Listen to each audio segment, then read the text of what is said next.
Chefu, osibye otano. Sibye bulungi Madam Joel, osibye otyo nyawo. Je tuli emirimu gyebali. Emirimu gitambula tuyana ku mukolo gwa Chosen Bake ekintu kitokota. Yes. Omukolo gutambudde gutya? Omukolo gutambudde bulungi nnyo, abantu balidde, omukolo gwa ssanyu era bannange twebaza nnyo n'amalayiki abasipakitivi okujja wano buli kimu kitambula bulungi. Yes. Twagala okumanya omukolo gwabadde gutya. Omukolo gwo gwabaddemu ebbugumu, gubaddemu akasente, gubaddemu okwagala, gubaddemu ekintu buli kimu kitambudde bulungi nnyo nga naye wolabye omukolo ebyokulya ebibala emicomo buli kimu kitambula bulungi nnyo.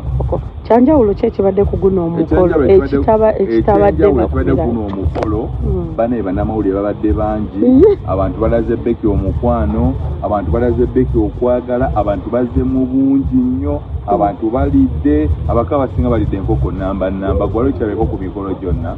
Chosen Beki yagulidde abakoddomi be enkoko namba. Chosen Beki buli mukazi ku mukolo yalidde enkoko namba.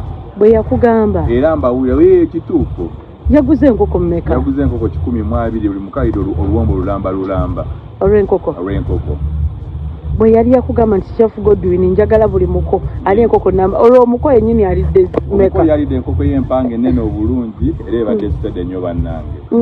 Yennyabo. Okay, kaakati bw'ofumbye omukolo kubanga ojja ofumba emikolo mingi nnyo. Guno omukolo olabye nga gulina kye gwawukanako n'emikolo gya omukolo egyenyiza enfumbako emirala.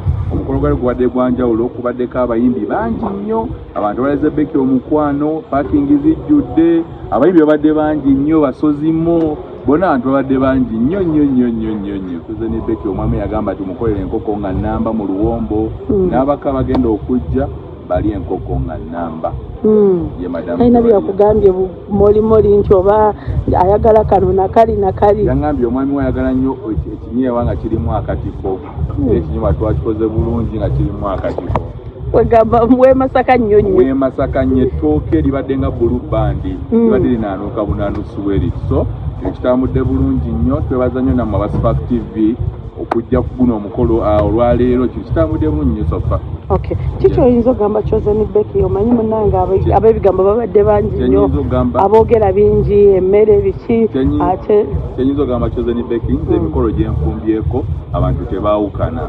That's why Romoze yalusibye nga ndusibira nga ndusimba essaala temusobola kwawukana buli kimu kigenda tambula bulungi nnyo. Okay.